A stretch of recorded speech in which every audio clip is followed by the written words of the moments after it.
చాలా పథకాలన్నీ ఆలోచించాక మొసలి ఒక ప్లాన్ వేసుకొని ఆ కోతి దగ్గరికి వెళ్ళింది. అప్పుడు ఆమె భార్య తనని ఇంటికి రమ్మందని, నువ్వు ఇచ్చే యాపిల్ పళ్ళు తనకు చాలా బాగా నచ్చాయని, నిన్ను భోజనానికి పిలవమని చెప్పింది. కోతి మొసలి వీపు మీద కూర్చుంది. మొసలి మెల్లగా సముద్రంలో ఈదసాగింది. కొంత దూరం వెళ్ళారు.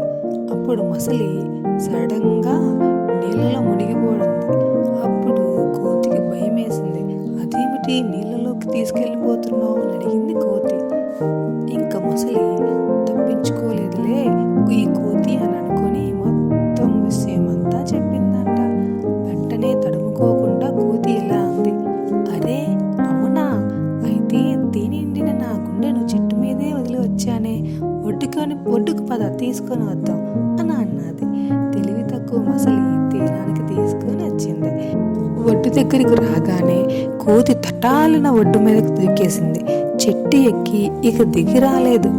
ఎంతసేపటికి రావడం లేదే అని ఆ అమాయకపు మొసలి అడిగింది. తెలివి తక్కువ మొద్దు, చేసింది చాలు ఇక పో అంది ఆ కోతి. ఆ మొసలి సిగ్గుతో తల వంచుకొని తనను తను తిట్టుకుంటూ వెళ్ళిపోయింది.